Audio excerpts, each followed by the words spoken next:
Hey folks, welcome to Focus, a show highlighting businesses across our tri-state region. Today we're here at Bear Arms in Ashland, Kentucky. Let's take a look.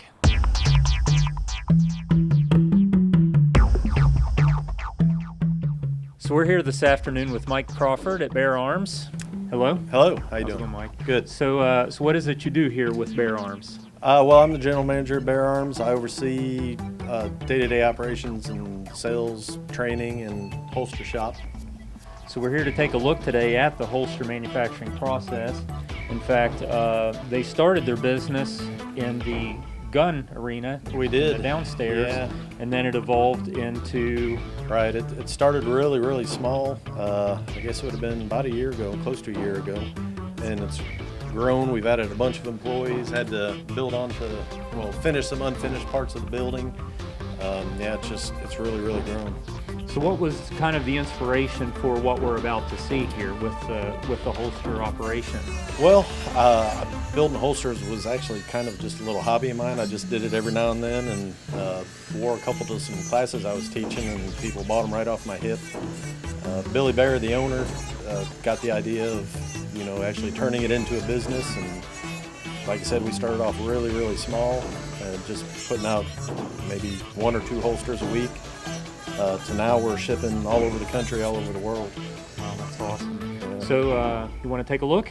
Sure, let's go. So we're in the manufacturing facility here for Bear Arms with their small holster operation. And what we're going to kind of do here is take a walk through from start to finish on the operation. So Mike, I understand, as you mentioned, started very small. Very small. What were the tools of the trade when you got started? Basically, we started with 2 pieces of wood like this, some foam, and a clamp. So we would heat the Kydex up, which is what we make the holsters out of, put these clamps on it and clamp it down in between 2 pieces of wood to mold it. We had a very small saw to cut with, and it took a long time to do them. So it looks like we're just a little bit bigger than that now. We have a lot of guys around the room here now working, and quite the process. So yeah. Let's take a look here at where it went from your clamp and wood blocks. This is the molding table, one of the molding tables. We have several of them in here now.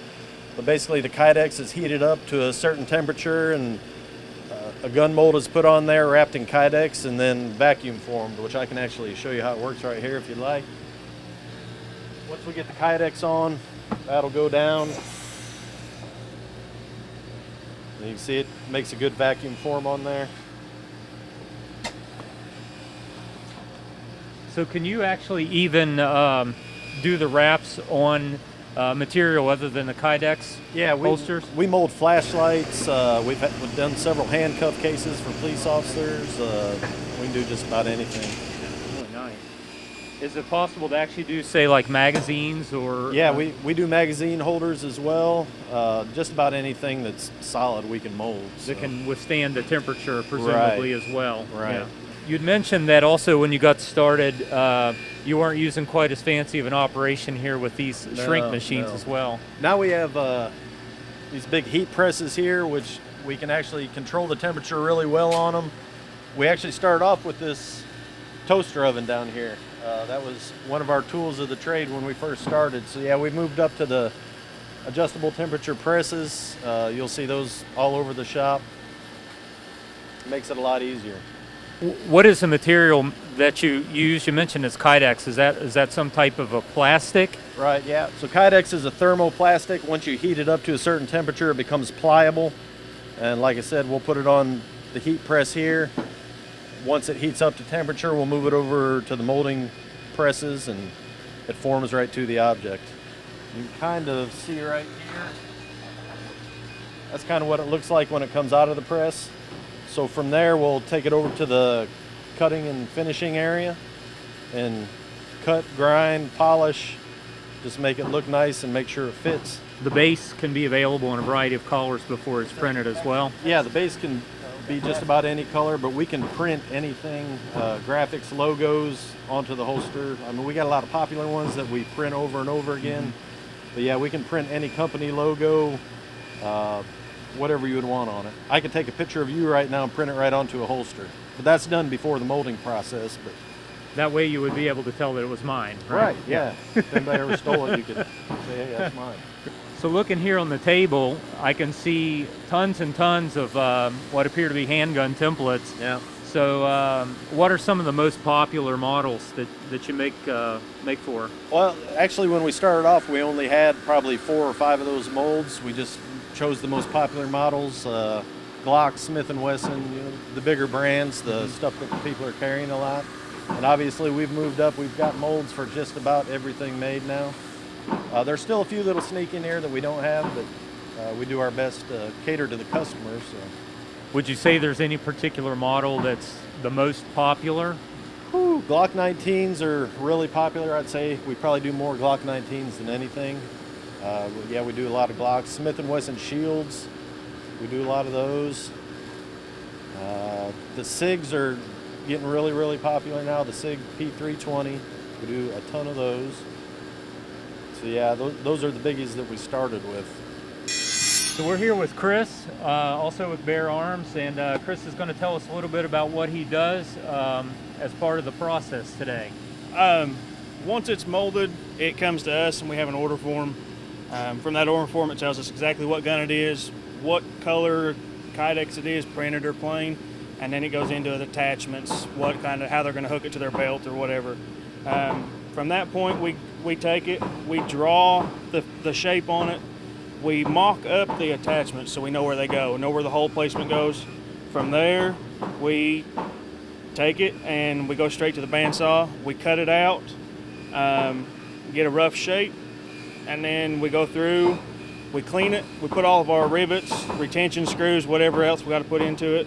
And then from that point, we use a Dremel, we fine shape it, and from the dremeling stage after that, you get done with that, it goes over to buffing. Once we get done buffing, we final fit it to make sure that it's not going to fall out when you turn it upside down or it's not too tight or too loose. And then from there, we package it and go straight over to shipping. So is there any adjustment built in for the consumer, say if they want it to be a looser or tighter draw? Yeah, on all of our holsters, we went with, on the trigger guard side, we put retention screws in there, which has got a rubber washer in between the 2 pieces of Kydex. They can tighten it up or loosen it. And we went as far as sending a accessory pack with our holsters. It comes with longer screws, different size washers, and whatnot, so that they have the adjustability at home as well. So they don't have to send it back to us and wait and be without a holster. They can take care of that themselves there at the house if it don't fit properly when we send it out. Very nice. Would you mind taking us through a little bit of your process? No, I don't care. I've started on this one. Pretty much it's the customer is left-handed. They wanted just solid black, 1911. It's a pretty popular gun. They do want the belt loops on the holster. From there, we'll just start with the placement of it.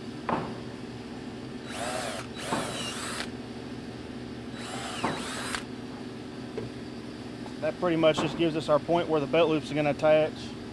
We will finish drawing out our holster. And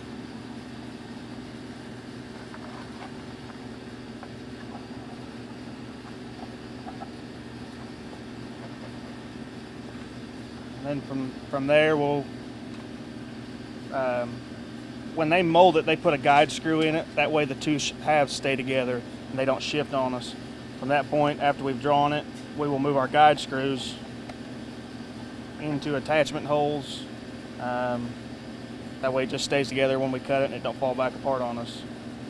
And from that point, we'll go over to the bandsaw and we'll get the rough shape of it and go from there.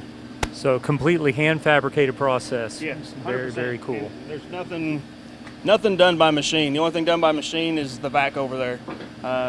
When they heat it and they put it in the vac machine, it gives us our mold. From that point on, it's completely done by hand. There's 3 molders, myself, Addison and Jonathan, and manufacturers, the holster builders, and it's one of us 3 that gets the holster or the that builds it, and so there's only 3 of us that build them. Actually, put our hands and cut them and make them from there. So, And I'm just curious, on an average day, how many of these are you cutting through? on an average day, I probably make between 25 to 35 holsters a day, roughly.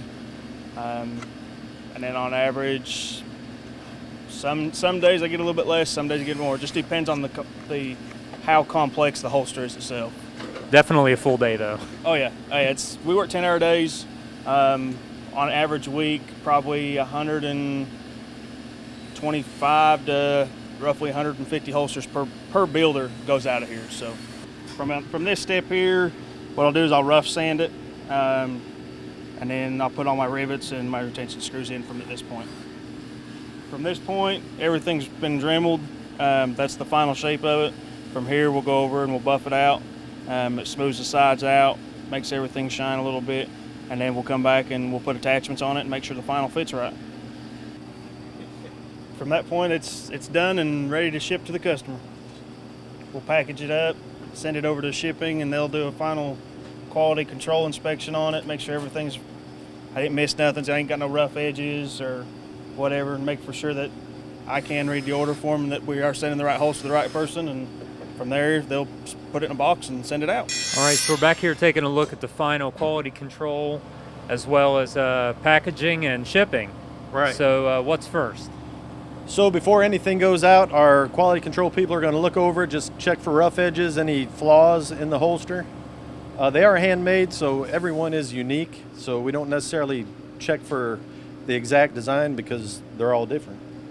But we'll take the mold, or really like to use the actual gun if it's available, to check for fit. Make sure it's not tight, doesn't need loosened up. If it does, we have a heater that will heat it back up and just adjust it to where it's right. We'll also check the packaging slip just to make sure we're shipping the right holster to the right person. From there, it goes into a box and ships out to the customer. Where do you commonly ship to? We ship all over the world. We've shipped all 50 states, about 15 different countries. So yeah, they're going all over the place. So can I assume that it's not always just one-off orders? You're looking at some large orders occasionally as well? Oh yeah, we do several large orders.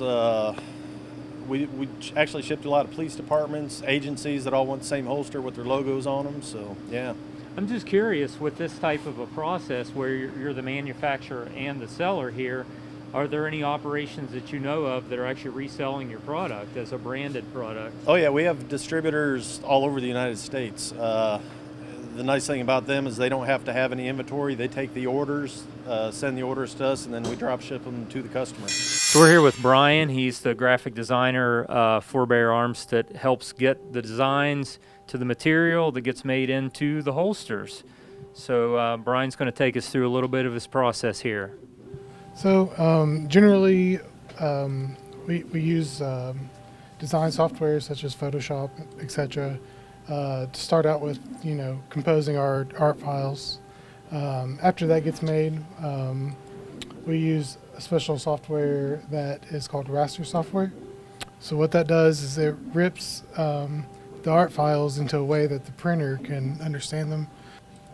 Essentially, each one of these is separate art files. And you can think of the big red square as that print bed right here. So we lay out every art file individually, and then once you hit print, it goes. So with the size of the piece of material, I can see here on your printer, how many templates or blanks can you actually do at one time on that? Our standard is 8 by 8, so we can do 6 of those at a time. So. And it looks like a plethora of colors. Based on what I'm seeing here, you can practically do all colors. Yes, all colors, yeah. So once the template is printed out here, how does it actually get cut down? Does the machine do this, or is that done back in the manufacturing side? They're actually already pre-cut. We got pre-cut blanks. And then, obviously once they mold it, and then they cut it down to even further. So most of that's on the manufacturing side. You had mentioned that this is UV curable ink. When you're talking about putting firearms in a holster like this, depending on the nature of the person who's carrying it, solvents can be a bit of an issue with life cycle on anything that's printed. Is the ink that's used also resistant to that type of corrosive or? Yeah, it's light cured, obviously, and then we actually put a clear gloss layer over it. It's a very fine layer, but that definitely adds to that level of protection on the print. Is there any particular design that's been a bit perplexing for you to translate to a holster? There has a lot of. We have a thin blue line flag, and sometimes it's hard to get that blue to. Blue is a very hard color to print, so sometimes it's hard to get that to match perfectly to what it needs to be. But it just takes some messing with it, and you know, eventually you get it right. So. Have there been any requests that really made you scratch your head? Yeah. PG level, of course. Yeah, there's been a few. Some bad tattoos and stuff like that, but you know, nothing too bad. I understand, and you advertise regularly that it's a veteran-owned and operated business. Right. So the guys that we just met in the other room, how did they come on board with you? Well, a lot of it's by word of mouth. We try to find people that are good actually working with their hands. And once they hire on, they go through a training process, start off molding, and until they get that down, then they move on to making simple style holsters, and then just keep progressing up. Great. So with their training, did you have do a lot of them come with machine shop skill already, or a lot of these guys and ladies literally ground roots up on their their process? Most of them are actually ground roots up.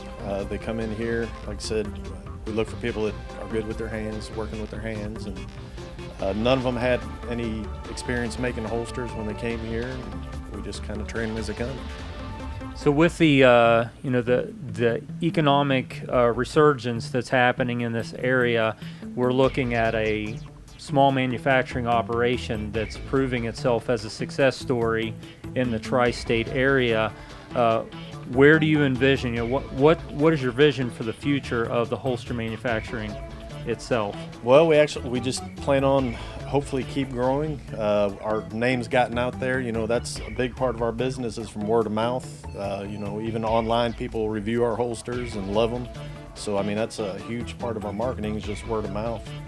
But yeah, we just want to keep growing and get as big as we can, but we still want to not get too big to where we're not putting out a good product.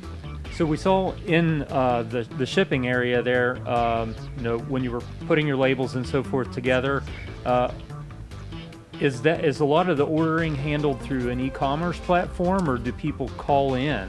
Well, we actually do both. We have a online site, beararmsholsters.com. We take orders in store, and we also have distributors throughout the United States that they don't have to have any inventory. They put our displays out, they take the orders, they ship the orders to us, and then we ship the orders either to the customer or back to the store. If someone wants to inquire about a holster, how would they do it? Well, beararmsholsters.com is our website. Information for distributors is also on there if you're interested in being a distributor. But yeah, all our holster platforms are on there and designs, and go from there. So for those of us that have lived around the tri-state for, let's say, the past 10 or 15 years, we know that it's been economically a little bit rough. Today we've looked at a small success story in how living and working in our tri-state region, we're seeing some rejuvenation, hope, positivity, a success. For Armstrong, I'm Shane Finster. Make it a great day.